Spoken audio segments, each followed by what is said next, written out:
विश्व कीर्तिमान प्राप्त the magic man N Chandra Patel.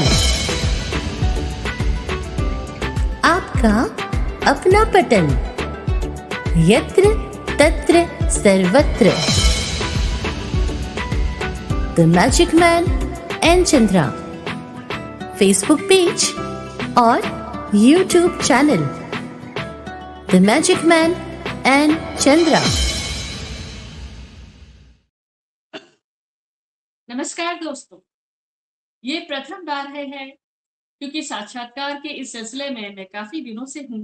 The magic man N Chandras के पटल से आप सभी का बहुत बहुत स्वागत, वंदन और अभिनंदन करते हैं। ये प्रथम बार है कि हमारे बीच देश के नामी, बहुत ही प्रसिद्ध कवि, लेखक, पत्रकार हम सबके बीच हैं और कलकत्ता आए हुए हैं। हम उनके आवास पर आए हैं और उनकी बिटिया के आवास पर आए हैं। और आप आधुनिक हिंदी और मैथिली साहित्य के उन विरल हस्ताक्षरों में से एक हैं जिन्होंने नवगीत विधा को नई ऊंचाइयों पर पहुंचाया है। उनसे बातचीत करते हुए उन्हें और भी जानेंगे हम, और उनके परिचय में भी लगातार और कुछ कुछ जुड़ता चला जाएगा। आइए पहले उनको स्वागत करते हैं। बहुत बहुत स्वागत।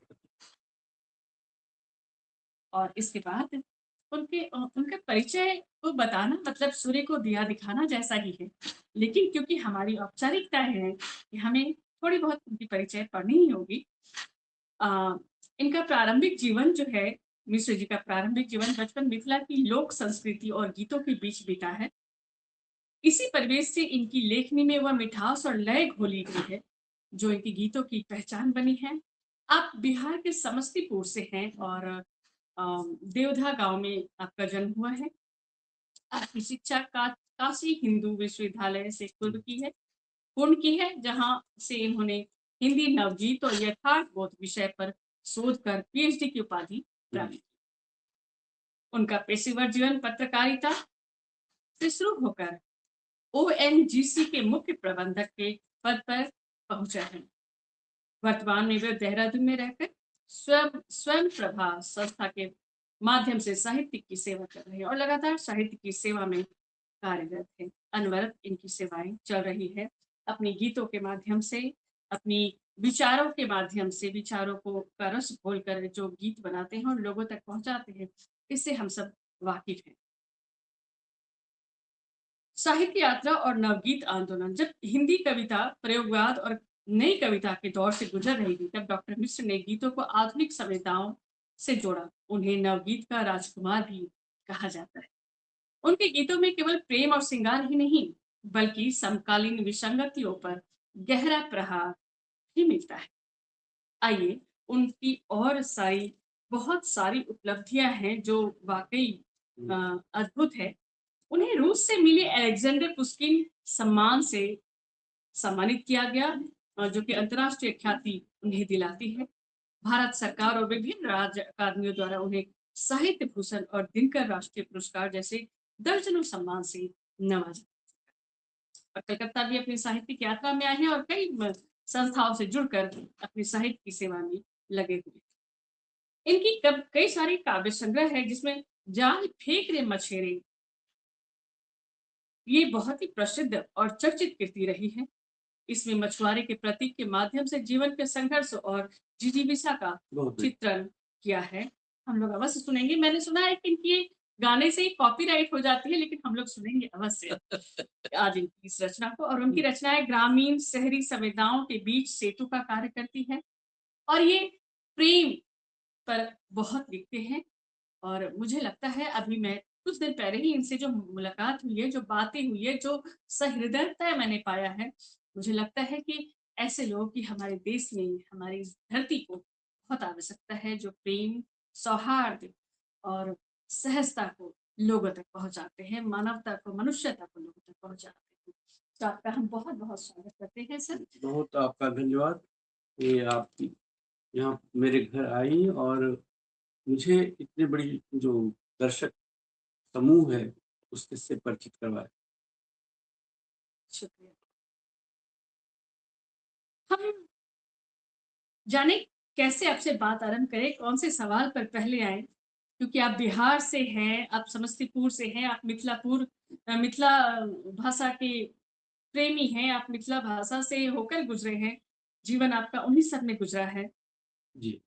तो इस पर हम कुछ बचपन की बातें आपसे जानना चाहेंगे कि बचपन में माता-पिता अपने माता-पिता के विषय में कुछ बताएँ और इन दोनों के व्यक्तित्व से किससे आप ज़्यादा प्रभावित रहे, जो बहुत आपके अच्छा।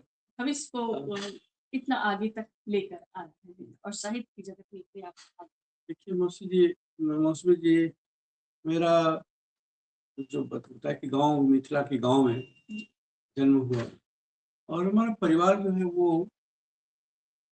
पंडितों का परिवार, सारे विद्वान वहाँ पर होते थे। हमारे बाबा थे जिन्होंने कि जो पहले जो गुरुकुल सिस्टम जैसे होती थी, गुरुकुल प्रणाली, जी।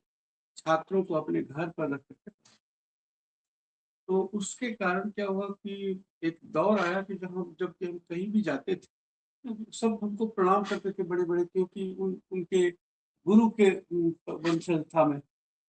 तो एक बात ये थी, दूसरी बात हमारे परिवार की जो माँ और पिताजी की बात आपने कही, हुँ, तो हमारे पिताजी बहुत ही शुद्ध वैष्णव थे और मेरी माँ जो थी वो शुद्ध शाक्त थी। ओह! तो आज मेरे घर जो है नदी के तट पर है, किनारे। तो जैसे कोसी आपने जानती, करेह नहीं जानती हुई, करेह उसी की प्रशाखा है। तो करेह नदी का जो है एक धारा इधर आ जी, गई थी जी। हमारे घर पर। तो हम लोग क्या करते थे कि वो भांग की झाड़ी हुँ, हुँ। शाम को रख देते थे उस नदी में अच्छा, और सवेरे जब उसको निकालते थे 1 आध किलो मछली आ जाती थी उसमें। अरे वाह! तो माँ बहुत हमसे खुश रहती थी, हुँ, हुँ, क्योंकि हुँ। भई ये कमासुत है। तो ये हमारा पारिवारिक रहा। 10 साल का था मैं तब चला गया था मैं बनारस के लिए संस्कृत पढ़ने के लिए।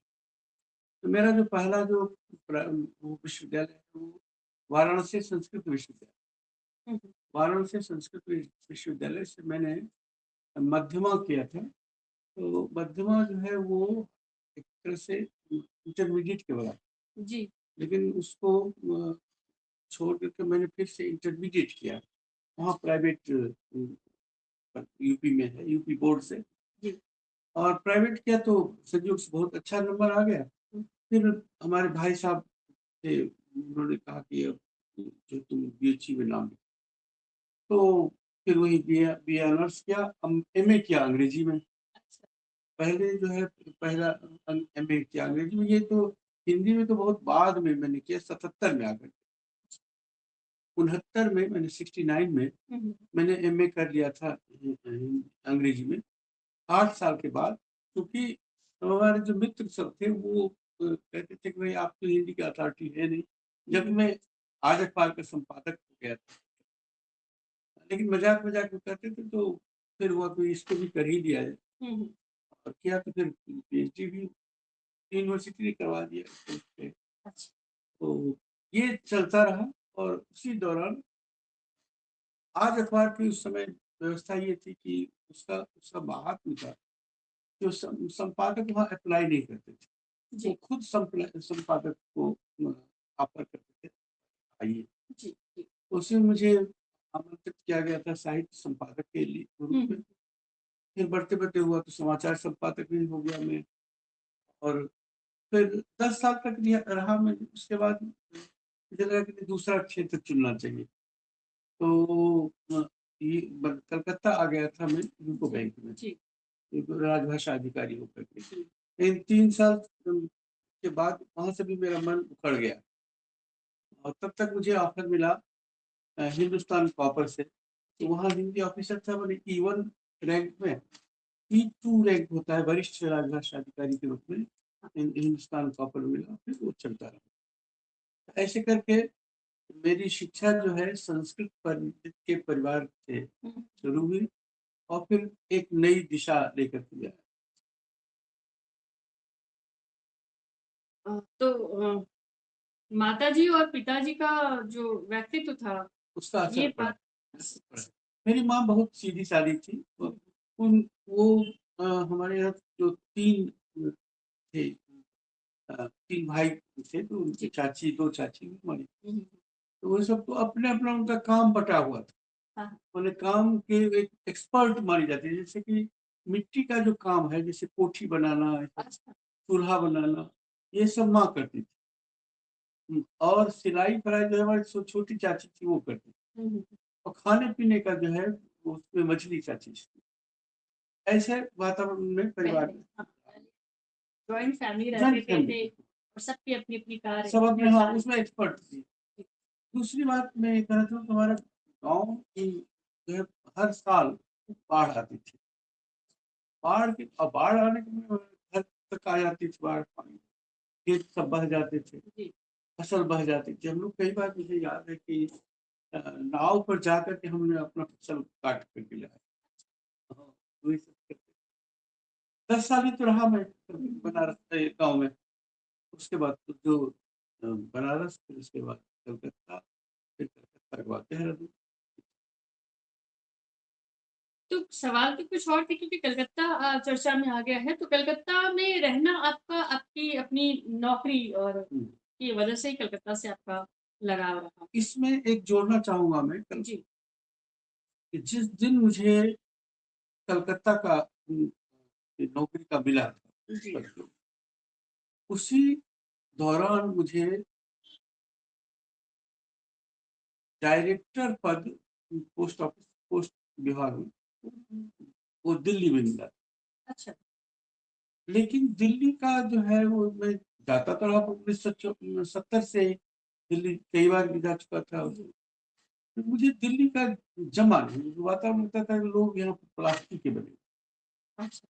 और यहाँ जो जब भी आया मैं, तो एक संवेदनशीलता मुझे यहाँ पर मिली। जी, जी। हाँ, ये मैं हमारा सवाल था कि किस तरह से लगाव रहा हाँ, तो कलकत्ता में, कलकत्ता अनुभव कैसे रहे? 2 जब था कि विकल्प था मेरे पास में कि जी, कलकत्ता या, तो मैं कलकत्ता मैंने इसलिए किया कि यहाँ देखा जैसे कि कोई एक दुर्घटना हो गई, हुँ, हुँ। बस की दुर्घटना हुई, तो देखिए किस तरह से लोग आ करके और अपना सब काम छोड़ करके उस वो जो घायल है उसको अस्पताल ले जाना।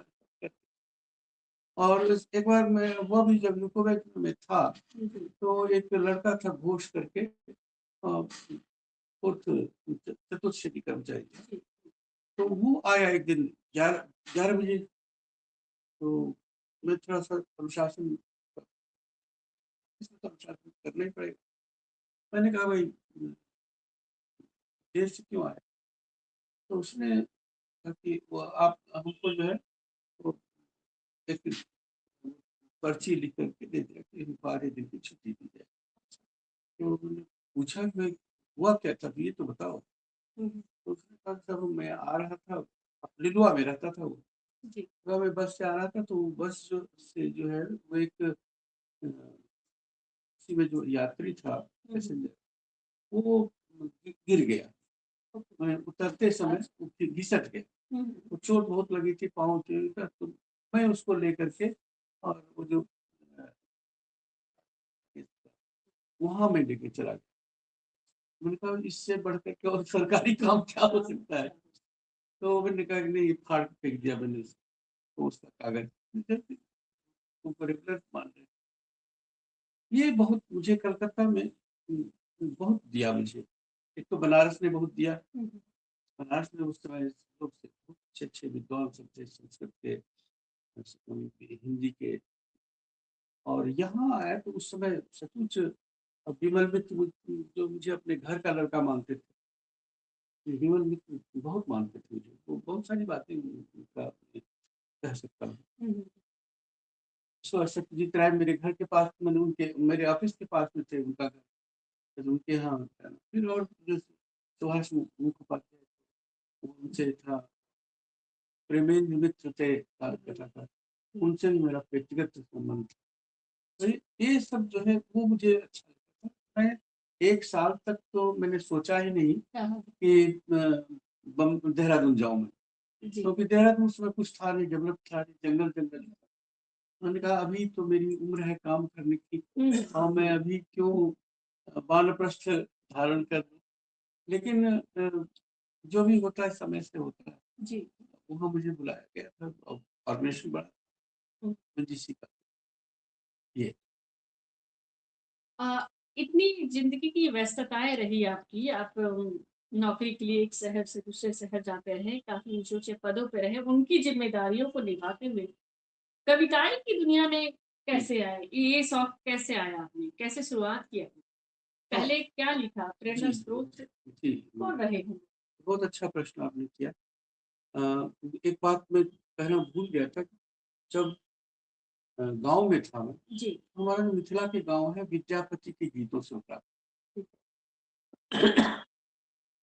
जन्म से लेकर के मृत्यु तक है। हुँ, विद्यापति के पद हाँ, गाए जाते हैं, ठीक है? जी, मेरे पिताजी भी सवेरे उठ करके वो उनके प्राति जो है कखन हरौ दुख मोर हे भोलानाथ, हुँ, हुँ, ये तो गाते रहते थे। तो मेरे मन में ये धारणा बनी कि कविता होनी चाहिए ऐसी जो गाए, लोगों के दुख दर्द का वो अभिव्यक्ति का कारण बने, हुँ, माध्यम बने। मेरी कविता की समझ भी मुझे वहीं तक, इसलिए सब होने के बावजूद गद्य भले अलग लिखता था, कहानी और निबंध वगैरह, लेकिन कविता का मतलब मेरे लिए गीत था। तो जब बनारस में जब इसके बाद पढ़ाई तक तो मैंने कहीं किसी कवि सम्मेलन वगैरह में गया ही नहीं। अच्छा, उसके बाद ही मंच पर गया था पहले, और मंच पर गया तो 5-6 महीने के अंदर जी, लोगों तक पहुँच गया था मैं। यहाँ तक उत्तर प्रदेश वगैरह के हुँ, जहाँ भी कवि सम्मेलन होता था मुझे बुलाया था बुलाने। तो एक जो मेरे धारणा थी कि गीत ही जो है अब मैं लिखूँगा और गीत ही रचूँगा। ईश्वर ने मुझे वो विद्या और स्वर भी मेरा अच्छा था, तो इसी जी। कारण सही बैठा। तो अभी तक जो भी आपने गीत लिखा, आपकी अपनी पसंदीदा गीत क्या है, जिसको आप अक्सर चाहते होंगे अकेले में या खुश होने पर या किसी ऐसी वजह पर आप गुनगुनाते हैं? ऐसा कोई वो असल में देखिए या वो गीत भाव आपकी लिखी हुई है या किसी और की भाव लिखी पर हुई है? निर्भर करता है। जी। कोई ऐसा नहीं है कि मैं अपने ही गीत को वो उस स्थिति में हुँ, हुँ। जो गीत मुझे पसंद आता है या जो गीत मेरे होठों पर आ गया, तो मैं मानता हूँ और सिद्ध करता हूँ। ये है ज़रूर कि इन गीतों ने मुझे ऐसी-ऐसी जगहों पर आकाशवाणी के कारण, जी। आकाशवाणी दूरदर्शन तो बाद में आया, हुँ, आकाशवाणी पहले से था। तो आकाशवाणी ने मुझे गाँव-गाँव तक पहुँचाया। ये रही बात आपके पहले प्रश्न जो है कि कौन पसंद है, हुँ। वो ऐसे ही है जैसे कि कोई पूछे कि आपकी कौन-सी संतान आपको पसंद है? क्योंकि सभी हाँ, संतान ही है और ये है जो सबसे ज़्यादा लोकप्रिय मुझे चर्चित कराया वो था जाल फेंक रे मछेरे। तो प्रतीक क्या था 1971 में मैंने लिखा था बांग्लादेश की लड़ाई के जी, दिन। जी। तो एक प्रतीक है, मछेरा है, हुँ, जाल है, मछली, हुँ। 3 प्रतीक हैं और 3 प्रतीक, तीनों प्रतीक के माध्यम से आज का जो श्रोता है, उसके जीवन में आशावादी संचार जी। करना उसका उद्देश्य है। एक बार और जाल फेंक रे मछेरे, हुँ। जाने किस मछली में बंधन की चाह। संभव हो तो कुछ बंसी है। एक एक मैं सुनाता हूँ। जी। एक बार और जाल फेंक रे मछेरे,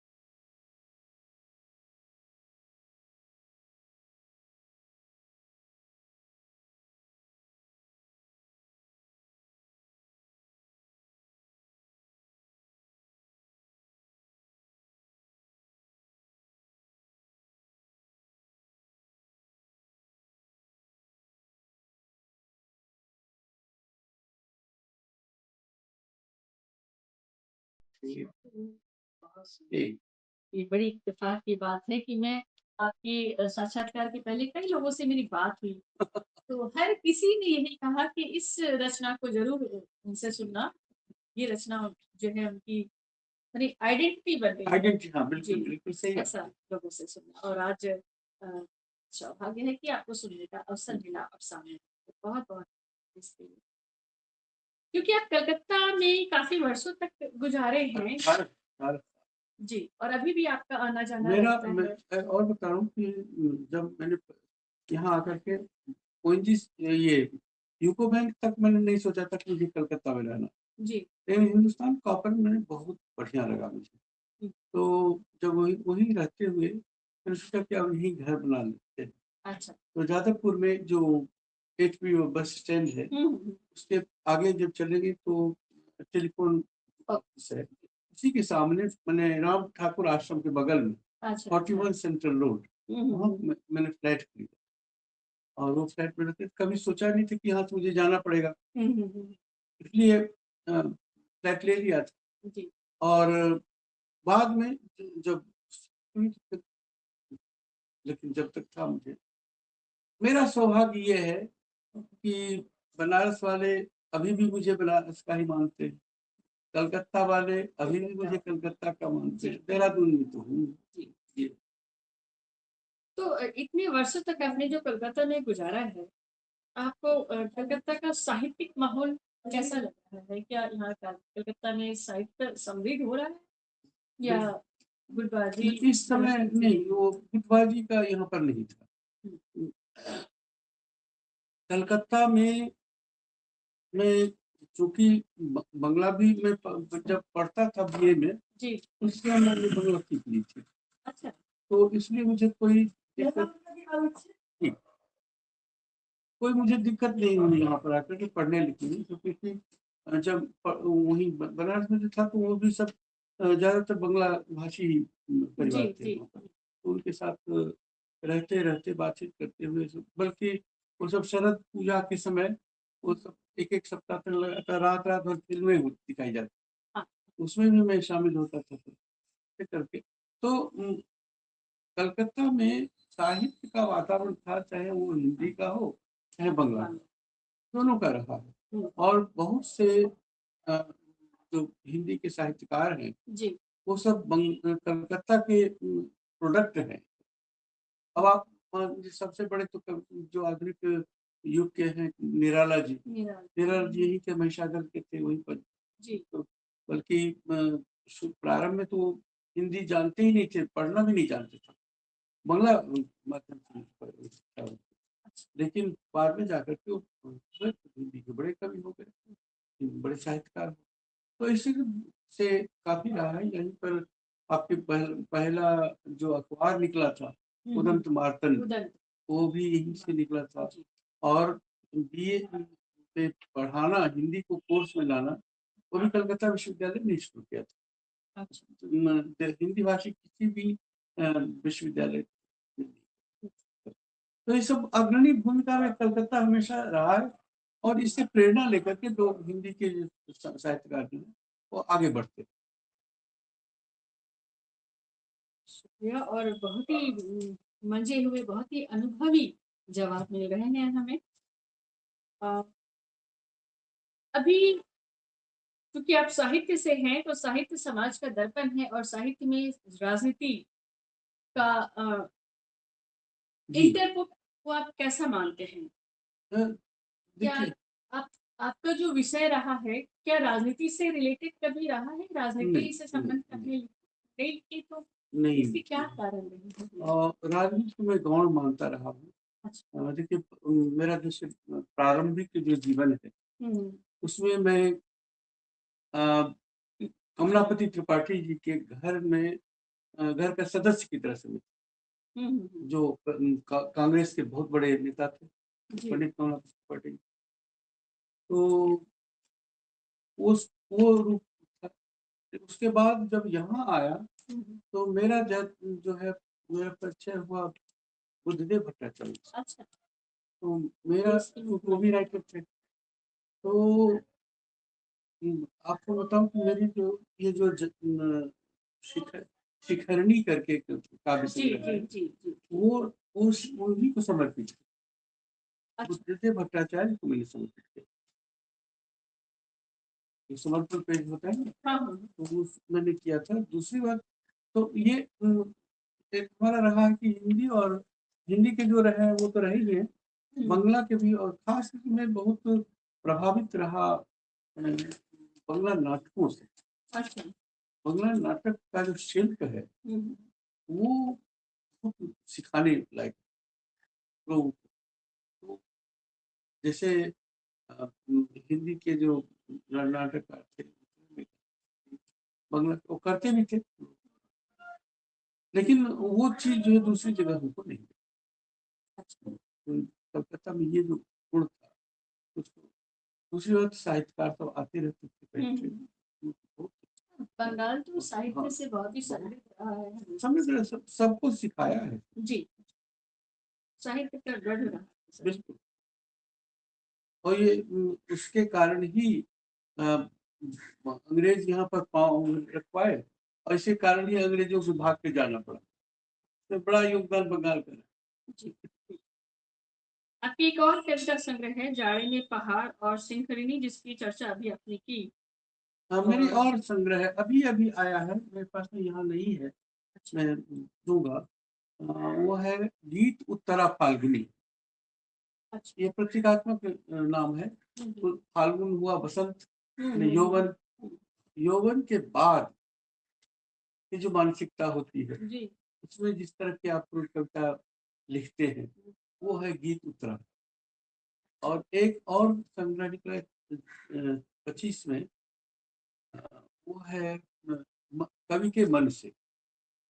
इंडिया नेटवर्क जो है उसने एक सीरीज निकाली, उसमें कवि के मन से करके हमारा। तो ये गीत संग्रह है, और भी बहुत है, आने चाहिए, प्रकाशित होना चाहिए। कुछ मैं इस मायने में ढीला ढाला हूँ, योजनाबद्ध तरीके से काम नहीं कर पाता, और इसलिए रहा। संकलन बहुत सारे, एक सबसे महत्वपूर्ण है कि मेरे जो अखबारों में जो मैं ये कॉलम लिखता हूँ, जी तो वो भी होता है, राजनीतिक नहीं होता है। राजनीति मेरा कभी विषय नहीं रहा। हाँ का अधिकतर विषय गीतों में प्रेम हाँ, से उस प्रेम का ही ज्यादा है, और जीवन का और पक्षों का जी जो पीड़ा है उसको भी, संघर्ष है उसको भी लिया। हम्म, तो किसानों के संघर्ष पर भी आपने हाँ, लिखी है आपकी कुछ पंक्तियां हैं धान जब भी फूटता है गांव में एक बच्चा दूध मुहा किलकारियां भरता हुआ आलू पड़ जाता है आगे बनाने बढ़ता है। धान जब भी फूटता है गाँव में, धान जब भी फूटता है गाँव में, एक बच्चा दुधुआ किलकारियां भरता हुआ हाल लिपट जाता हमारे। हाँ,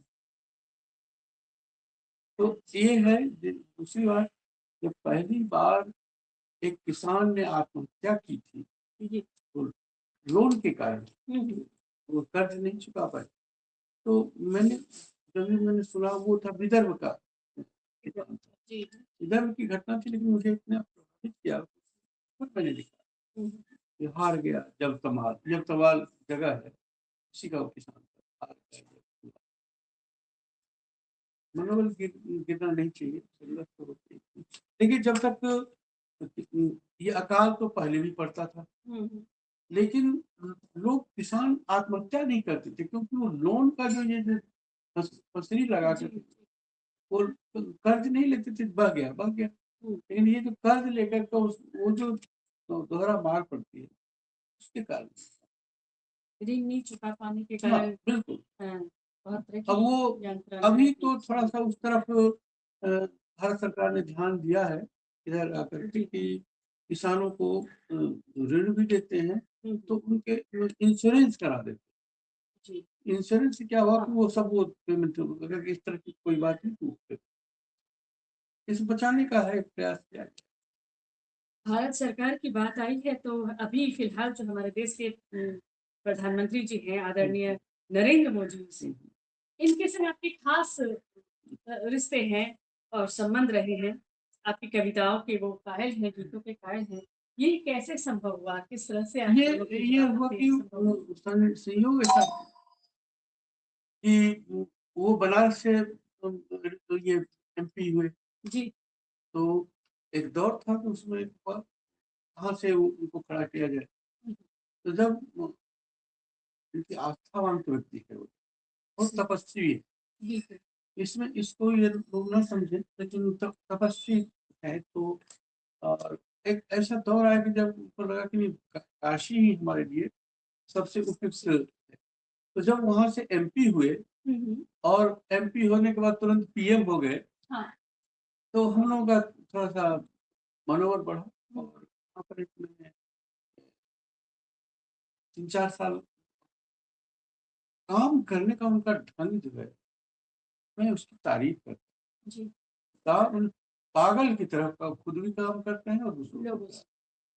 जो जिस योजना को बनाने में 5 साल लगते हैं हुँ, हुँ, पूरा करने में, जी, उसको 5 महीने में पूरा, इतनी ज्यादा खुद ही न सोते हैं न सोने देते हैं।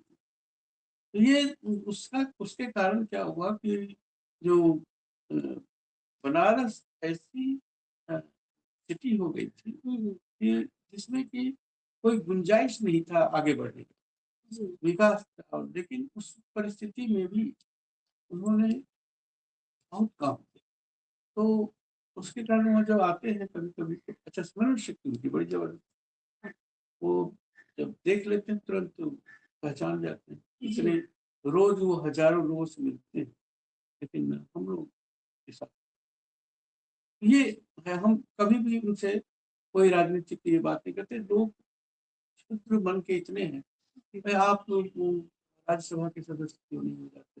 हुँ, हुँ, हुँ, आपको पद्मश्री मिल जाना चाहिए था। तो ये सब छोटी चीज़ें हैं, संबंध में ये सब नहीं आना चाहिए। तो वो जो अलग बात है, उसका हम लोग साहित्यकार के रूप में पद्मश्री अब लेना हमारे लिए फिर से अपमानजनक है। क्यों? क्यों? इसलिए कि हम बहुत छोटे-छोटे, जो पिछली सरकार रही, जी, जी, उसमें ऐसे लोगों को साहित्यकार के रूप में पद्मश्री दे दिया गया, हुँ, जो कि कहीं ठहरते नहीं। सही कहा। अब अब उनको दे दिया गया है, उसके बाद मैं पद्मश्री लूँ, हुँ, हुँ, हुँ, तो हुँ, हमारे लिए तो अपमानजनक जी। ये। इस पे इसके बाद भी हुई थी कि कई कई ऐसे साहित्यकार हैं जो सोर्स के ज़रिए और भी बहुत सारी वही ऐसी बात कह रहा हूँ, परिस्थितियाँ हैं जिसके ज़रिए उनको बड़े-बड़े उपाधि और दे दिया पुरस्कार है। से सम्मानित दे दिया गया वो है। तो लेकिन सोर्स सोर्स शायद पर ही तो हुआ। जी, जी, जी, अब वहाँ आप जा करके देखेंगे उनका साहित्यिक योगदान कुछ नहीं है। कुछ और साहित्यकार के तो जो चुटकुलेबाज थे, जो जोकर थे, वो सब पुरस्कार पा गए। जी, ये चीज़ें हैं। हम इतना रहने के बावजूद जब एक बार पूछा कि कुछ आप हमको करना चाहिए, मैंने यही कहा था कि साहित्यकारों के लिए योजना बनाए कुछ। तो मैं समझता हूँ कि अभी इस सरकार में साहित्य के प्रति हुँ, हुँ, हुँ, उतना नहीं है, अच्छा, जो मैं महसूस करता हूँ। क्योंकि जितनी संस्थाएँ हैं भाषा की, साहित्य की, हाँ, हाँ, तो संस्था अभी तो देखिए, जैसे 3 संस्थाएँ यूपी में हैं जी, और यूपी में तीनों संस्थाएँ शीर्षविहीन, अध्यक्ष ही नहीं कोई। अच्छा, इसी तरह से दिल्ली का जो हिंदी अकादमी है, हुँ, वो भी हुँ, शीर्षविहीन है, कोई नहीं है। तो जहाँ भी देखिए उस इसका मतलब हुआ कि आप आपकी पार्टी जो है, हुँ, हुँ, आपके लोग जो हैं वो साहित्य को उतना महत्व नहीं देते। या साहित्य का मतलब वही सोच चुटकुला बना ही वही हुँ, सब हुँ, साहित्य। तो वो उससे जब तक वो उभरेंगे नहीं। एक इस संदर्भ में मैं चर्चा करना चाहूँगा मुलायम सिंह जी की।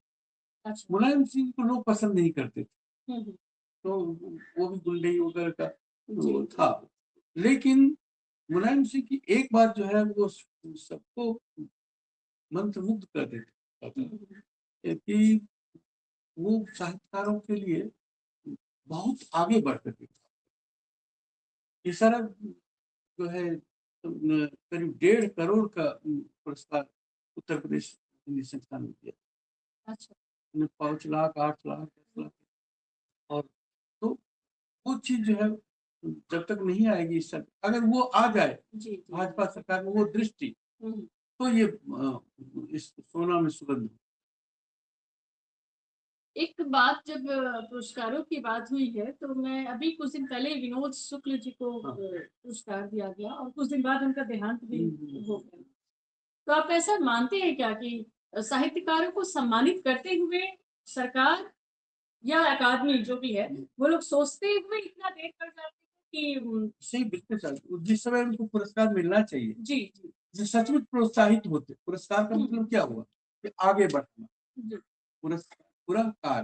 हम्म, तो आगे बढ़ाने का तो समय खत्म हो चुका है, वो तो आगे बढ़ चुका है, अब तो एक पांव ऊपर जाएगा है।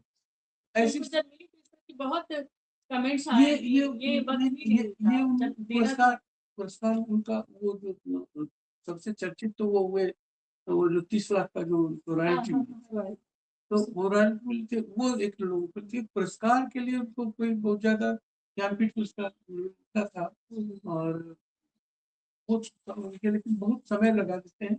इसको पुरस्कार को 50 से 60 साल तक के अंदर दे देना चाहिए, और कई संस्थाएं हैं जो कि 60 साल के बाद सोचती, 60 साल के बाद मिलना चाहिए।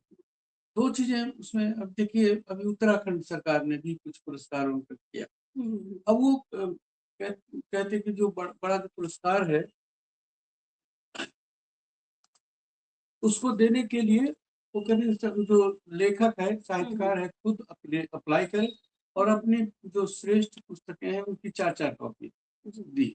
हमने कहा कि ये अत्यंत अव्यावहारिक है। पहले तो ये कि आप किसी को सम्मानित करते हैं, उससे अप्लाई करवाते हैं, आवेदन क्यों करेगा वो?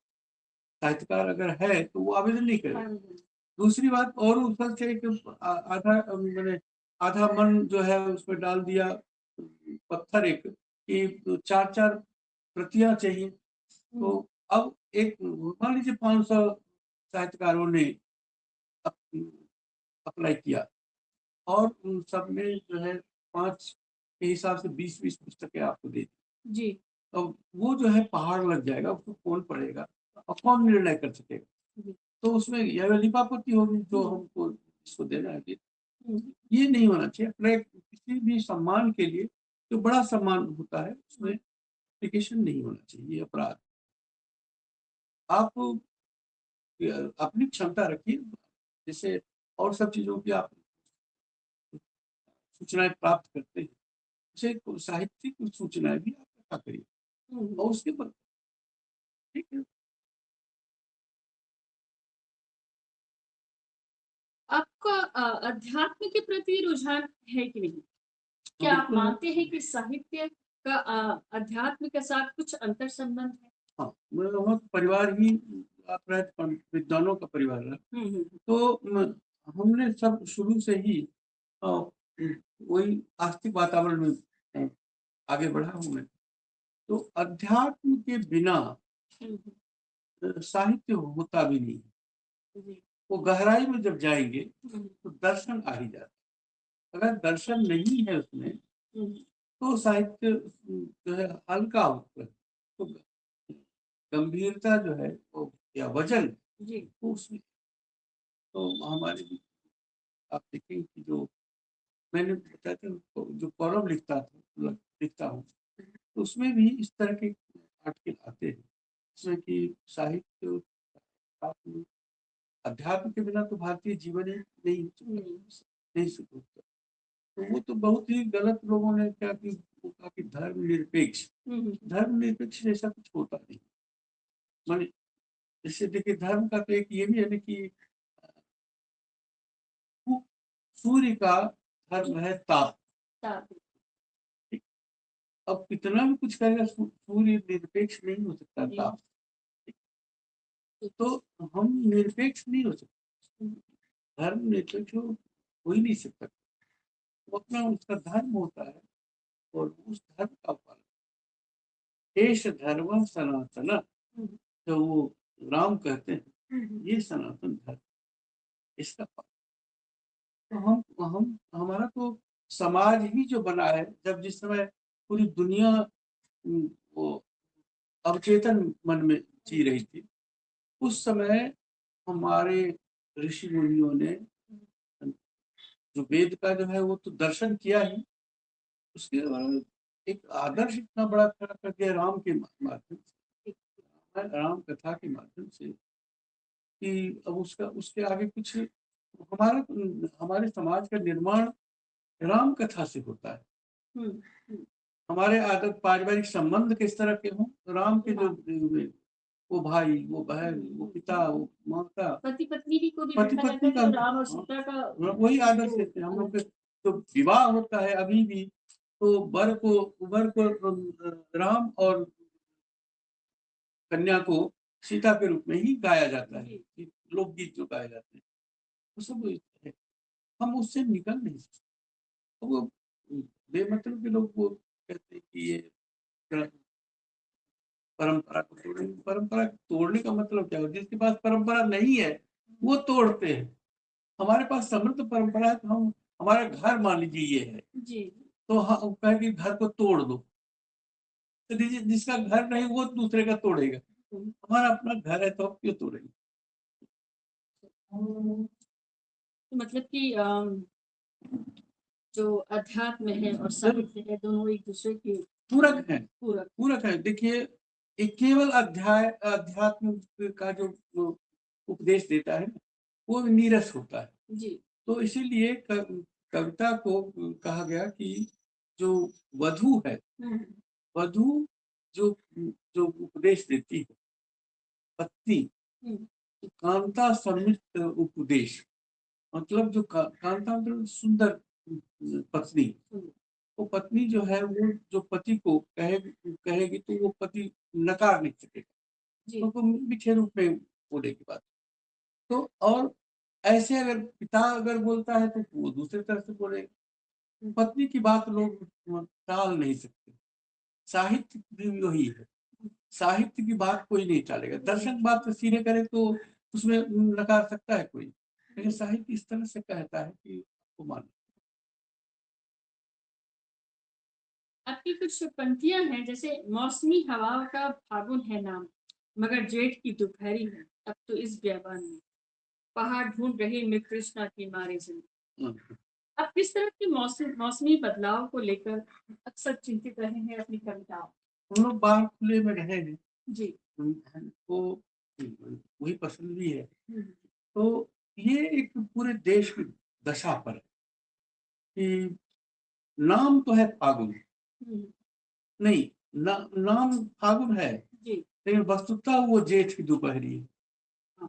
मगर तो वो इस तरह से भी आप समझ सकते कि लोकतंत्र है, लेकिन छद्म लोकतंत्र है, क्योंकि उसमें राजशाही ही चल रही है। जी एक परिवार का जो, जैसे मान लीजिए कि आप देखते हैं कि एक परिवार का वर्चस्व रहा, तो वो परिवार हाँ, तो वो लोकतंत्र नहीं हुआ ना। लोकतंत्र में तो अब जैसे देख रहे हैं कि परिवारवाद से हट करके और वास्तविक जो लोकतंत्र एक हर पार्टी जो अपने ढंग से करे, तो उसी को हमने संकेत गीत में सारी बातें अभिधा में कही नहीं जाती। जी आप उसमें लक्षणा लाएंगे, उसमें व्यंजना लाएंगे, तो ये शब्द शक्तियां जो है जब आती है तभी उस कविता को महत्वपूर्ण बनाती है। इसमें भी वही है, फागुन है नाम मगर जेठ की दोपहर, अब तो इस बियाबान में पड़ाव मृग कृष्ण, एक चित्र बना। जो निराश व्यक्ति है वो जीवन से कैसे आप अपेक्षा कर, जीवन कैसे वो मोड़ना चाहता है मृग कृष्णा की, यही है नीरज जीवन को सार्थक। फिर आप मान रहे हैं कि इस बार ये जो अभी जो हमारे देश में जो सरकार है इसके इनके द्वारा ये पारिवारिक परिवारवाद से थोड़ी सी राहत मिल रही है और लोगों को भी अवसर मिल रहा है। सही बात है। आप अगर कभी हम लोगों को तो पता ही नहीं था, अब अभी जब निकल के आ रहे हैं कि एक एक परिवार जो कि अपने समय में प्रारंभ में वो बर्तन मांज करके काम कर जीवन चलाता, वो आज 6,000 करोड़ का मालिक। तो ये अच्छा, इस हमको सबसे आश्चर्य इस बात, एक होगा डर ही होगा, वोट का डर, वरना जब आंखों के सामने हम देख रहे हैं कि ये सब हुआ है। हम्म, तो उस पर लोग तो ये प्रश्न कर ही चुके हैं कि भाई कि ये 6,000 करोड़ का जो संपत्ति हुई है, जी तो आप उस पर अंकुश उसका पता क्यों नहीं करते हैं? आपको तो मालूम है कि ये कहाँ से आया। तो एक कर्मचारी जो है, सरकारी कर्मचारी, उसको तो आप वे वेतन से ज़्यादा आमदनी होने पर उस पर दुनिया भर की कार्रवाई करते हैं। राजनेताओं पर क्यों नहीं होती? साहित्यकार तो अंकुश लगाएगा। और साहित्यकार सबसे बड़ा समय का काल का वकील वही है। वो जो कहेगा वही सब काल। साहित्य की भाषा में ही महाकाल जो है उसको सुनते हैं।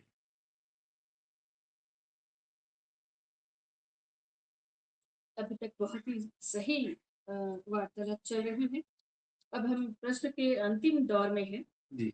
अ, मौसमी की बात मौसमी से बात ही कर रहे थे, तो मौसमी बात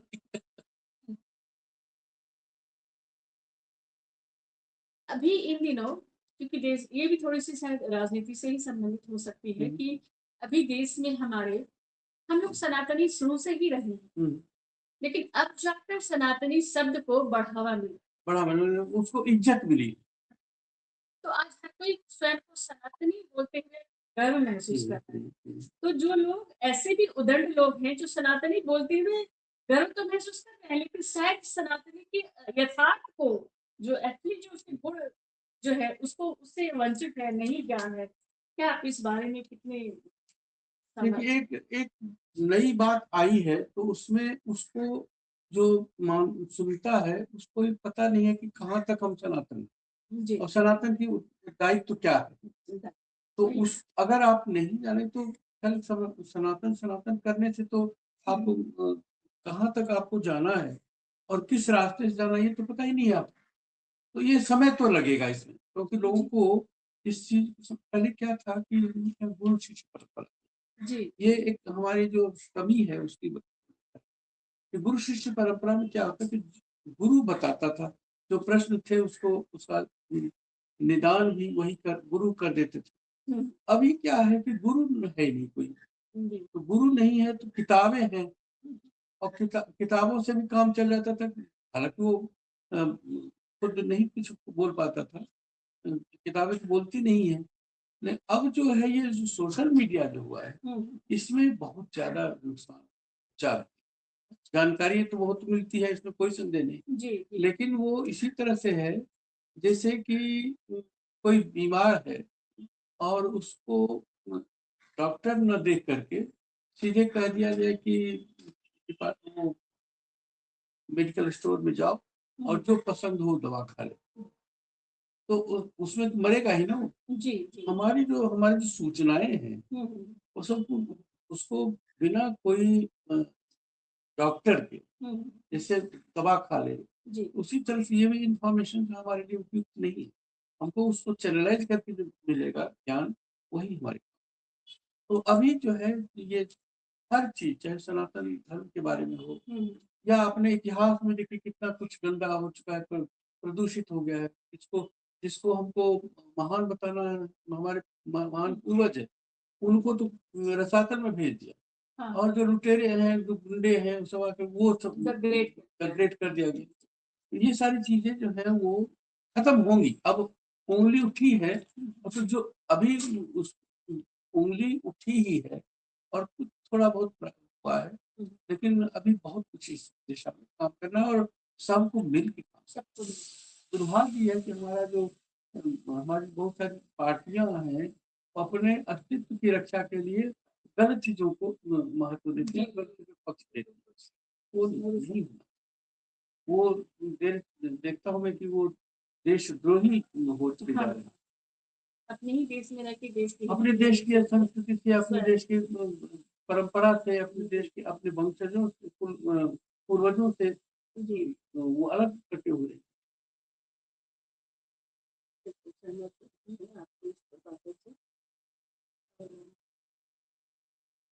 अभी तक आप साहित्य के क्षेत्र में आपने बहुत कुछ लिखा है, बहुतों को सुना है। तो ऐसे कोई इस क्षेत्र में ऐसे कोई रहे हैं आपके जिनको देखकर आपको लगा कि मुझे भी इनके जैसा यहाँ तक पहुँचना है, या इस तरह के व्यक्तित्व मुझे भी स्वयं को तैयार करना है, ऐसा कोई रहेगा? देखिए, इस मायने में सौभाग्यशाली रहा हूँ हुँ, कि जो युग के बनाने वाले रहे हैं, सुमित्रा पंत हुए, जी, जी। महादेवी वर्मा हुई या चिराग गोरखपुरी हुए, इन सब के साथ मैंने कविता पढ़ी।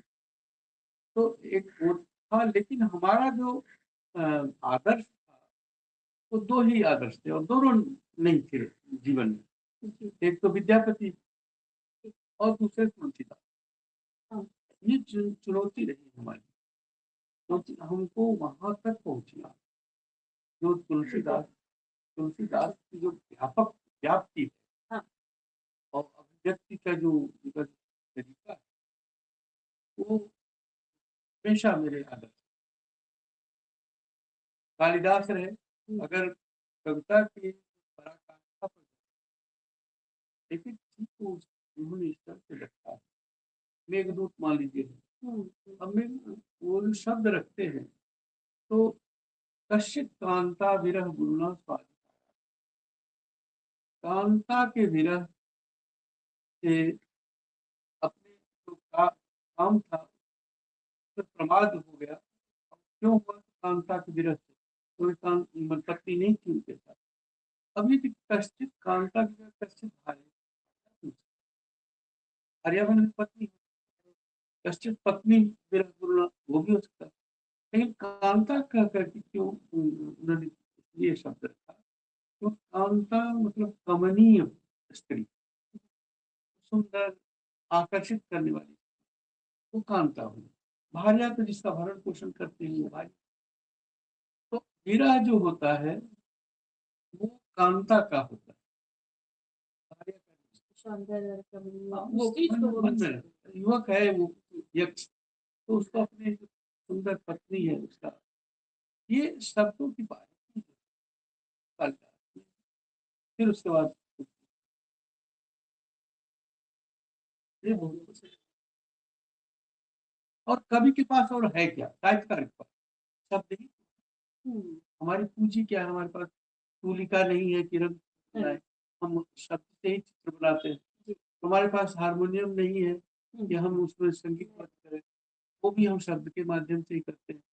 किंकण कंकण किंकिणी नूपुर सुरभि, ये जो शब्दों के माध्यम से हमने उस ध्वनि को देखा। संस्कृत में तो बहुत से एक ही अक्षर से ही न न न न न नैनो हुँ, ना हुँ, ना नीना ना ना न, ये ये पूरा श्लोक है। और लगाइए, ये सौंदर्य जो माने, तो हमारे पास जो भी इस क्षेत्र में जाते हैं, तो उनसे मैं केवल 2 बातें कहता हूँ। एक तो कि अपने शब्दों पर कंट्रोल रखो, जी, अपने शब्दों का पर नियंत्रण रखो कि कौन-सा, ये नहीं है कि टोक देता हूँ मैं। कोई गज़ल लिखता है तो मैं कहता हूँ कि अब वो गज़ल आया तो सारे शब्द उर्दू, अरबी, हुँ, फ़ारसी के, तो वो कब्र की बात करने लगे, कब्र खोद रहे हो अपने लिए, तो कब्र के लिए हो तुम, तो जलाए जाओगे। हुँ, हुँ, तो तुम्हारी आत्मा जो है वो तो जलाने के लिए है, तुम्हारी आत्मा तो उसमें जी, जी, तो अगर तुमने ये कहा कि इसमें तुम नकल कर रहे हो तुम, हैं? तो ये इस तरह का। इन दिनों बहुत चलन है कि मतलब जब गज़ल लिख रहे हैं तो उर्दू के शब्दों को इतना हाँ, भर दिया जाता इतना है। बेवकूफ़ी वाली बात जी, है। जी, एक बार और मेरा ऐसे करते हुए लोग बहुत ही अपने आप को और ऊँचे दर्जे की मूर्खता की चरम सीमा है। मैंने कम से कम अभी तक में करीब 400 ऐसे कवि हमारे सामने आए और चले गए, जी, और वो जैसे नीम ये पेड़ की ठनियाँ होती हैं, पेड़ पर अगर छींट गया तो धनिया पर हो गया। जी, जी, तो अगर वो खेत में है तो धनिया, तो उसका तो प्रयोग भी होता है, उसका आदर भी है। लेकिन मेड़ की धनिया तो पाँव के पाँव की कुचल तलवार। जाती है। तो ऐसे कवि जो हैं, वो न तो हिंदी में रह पाते हैं, न उर्दू में रह पाते, क्योंकि दोनों में से कोई नहीं अपनाता। जी, इस इसलिए पहले तय करो कि तुमको हिंदी में लिखना है, हुँ, उर्दू में लिखना है, अंग्रेजी में लिखना है, जो भी बात है, लेकिन तय करो तो फिर उसके ग्रामर के हिसाब से चलो। जी, नीरज जी से एक बार मेरी बात हुई, तो नीरज जी देखो हमको कोई कवि नहीं होता। उन्होंने कहा कि इसलिए कि आपने भाषा को नहीं माना है। आप जैसे कि वो है कि चर्चे, अब चर्चा जो है उनके उर्दू में जो है वो पुल्लिंग है, हमारे यहाँ स्त्रीलिंग है। हाँ, इस तरह की बहुत व्याकरण तो व्याकरण आप हिंदी का नहीं पालन करेंगे तो भाषा आपको कैसे स्वीकार करेगी? व्याकरण से ही भाषा बनती है, तो शेप तो व्याकरण ही देता है भाषा। ये चीजें मैं बहुत बारीकी से कहना चाहूँगा सभी जो इसको जो देख रहे होंगे और खासतौर से नई पीढ़ी के, तो आप बहुत सतर्क रहिए, क्योंकि तो स्थिति है। आप अगर ऐसे लिखते हैं मौज मौज मस्ती के लिए तो अलग बात है, लेकिन अगर सिंसियरली लिखते हैं और आप चाहते हैं कि हमारे साहित्य में हमारा स्थान हो, तो आपको इसको बहुत गौर से देखना पड़ेगा और शब्दों पर से लेकर के हमारा विषय क्या है उस पर देखिए। एक एक फसल होती है गेहूं की, जी वो 6 महीने में कट जाती है, हम्म, और एक पौधा होता है आम का या अखरोट का, जी वो 100 साल तक चलता है, उसका विकास तेजी से नहीं होता है। गेहूं की तुलना में आम का पौधा जो है वो तेजी से नहीं बढ़ेगा, लेकिन वो रहेगा वर्षों, और ये महीनों में खत्म हो जाएगा। आपको ये ध्यान में रखना है कि आप कर क्या रहे, किस तरह का लिख रहे हैं। क्योंकि अगर आप आम का पेड़ लगाना चाहते हैं तो आपके पास 2-3 चीजें होनी चाहिए। एक तो धैर्य होना चाहिए, अभी लिखा और अभी छप गया और अभी हम महान कवि हो गए, ऐसा नहीं होता है। धैर्य की बात। एक दूसरी बात कि आपको जो अध्ययन, जिस विषय का आप जिस तरह की कविता आप लिखना चाहते हैं उसकी जो परंपरा है उससे परिचित होइए। एकदम आते ही और शुरू कर दिया तुलसी उगाली देने से, तो नहीं बन पाएगा कुछ। तो पहले तो आप अध्ययन कीजिए, उसके उसके बाद और धैर्य से उसको लिखिए। क्योंकि जब अध्ययन रहता है ना तो हमारे मनो मस्तिष्क में वो बना रहता है, और वहीं से तो शब्द आता है। कोई रचना करने वाला व्यक्ति अपनी डिक्शनरी लिख तो नहीं बैठता है, उसके भीतर जो बैठा हुआ शब्द है वही आता है। तो उसको ध्यान में रखना पड़ेगा। आप बहुत पढ़िए, खूब पढ़िए, और तब जाकर के लिखिए। अध्ययनशील होना पड़ेगा कुछ भी लिखने के लिए, उसके अच्छे से उसे जानने की। अंत सवाल पर आते हुए फिर भी क्योंकि इतनी सारी अच्छी बातें हो रही है, इतना कुछ जानने को मिल रहा है कि अगर चले तो अभी और आधे घंटे तक मैं बढ़ा सकती हूँ बातचीत, लेकिन क्योंकि समय की सीमाएं हैं हमारी, तो आज के नव कवियों के लिए आपने कहा कि अध्ययन की आवश्यकता है। अध्ययन बहुत जरूरी है, और अच्छे साहित्य का अध्ययन करें। आप जो श्रेष्ठ साहित्य है उसको पढ़ें, तो वो आपके भीतर जाएगा, आत्मसात करेंगे आप, और उससे फिर रिप्रोडक्ट होता है। वो चीज जरूरी है।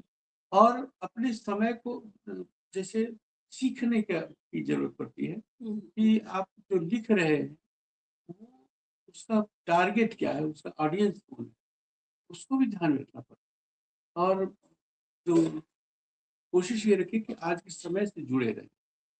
भाषा देखेंगे, मेरी गीतों की भाषा जो पहले की भाषा थी अभी भी बदल गई, क्योंकि समय इसमें बदला है। समय वक्त के संग भाषा बदलेगी, अभिव्यक्ति की भाषा बदलेगी जी। इस चीज को भी ध्यान दें। अब हम आज के दौर में बीती विभावरी जागरी, अंबर पनघट में डुबो रही तारा घट उषा नागरी, इस भाषा में इस विषय को नहीं उठा। विभावरी अर्थ तो था, लेकिन वो उस तरह के शब्द थे। भाषा शब्द भी जो है अर्थ बदलते रहते हैं जी, दौर के हिसाब से। अब कभी देखिए कि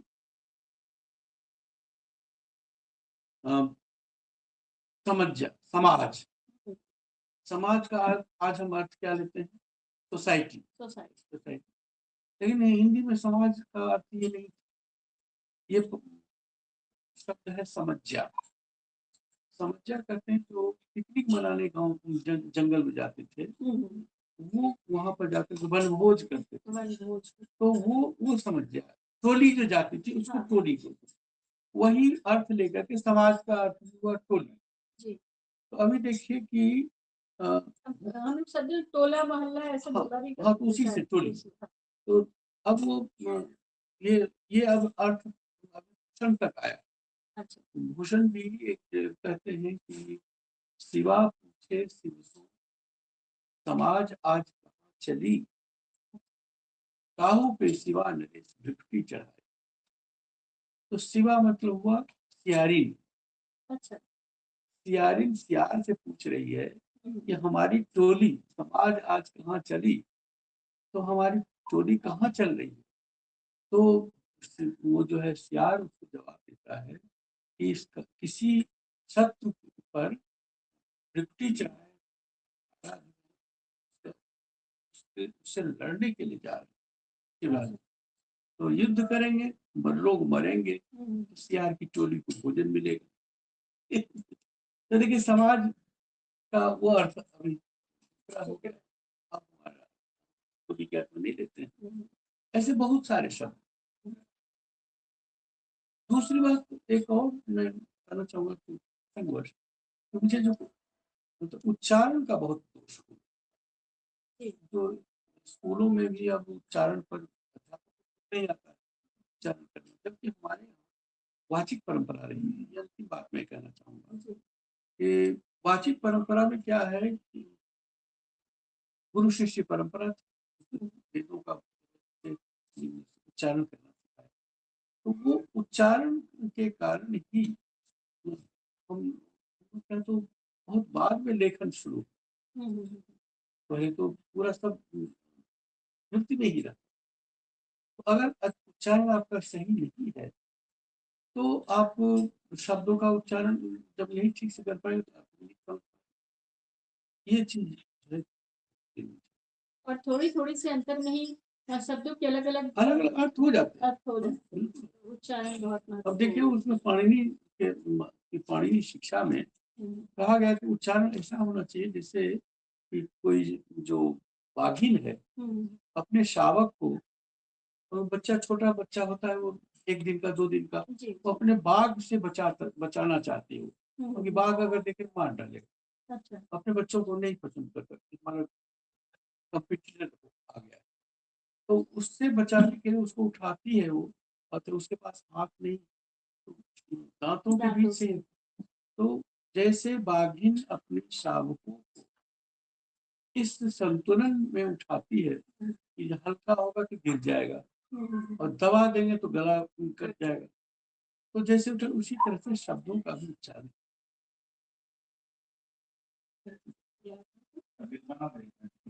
बहुत ही अच्छी और सफल वार्तालाप रही और हमारे नव युवा पीढ़ी पर अध्ययन की बात करते हैं। कार्यक्रम के अंतिम पड़ाव पर है। आइए सुनते हैं एक छोटी सी गीत और इस तरह से कार्यक्रम एक मुक्तक सुना दूंगा कभी तो रचनाकार के रूप ये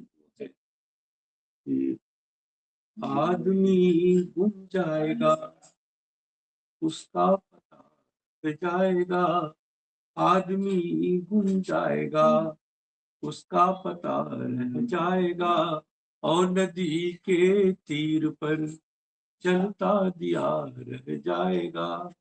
आज तक हमने कहा जो भूल जाएंगे सभी, आज तक हमने कहा जो भूल जाएंगे सभी, याद दुनिया को हमारा अनकहा रह जाएगा, याद दुनिया को हम। फिर अगली बार फिर बैठेंगे तो तब तक और नई बातें आएंगी। इस तरह से आज के कार्यक्रम समापन करते हैं।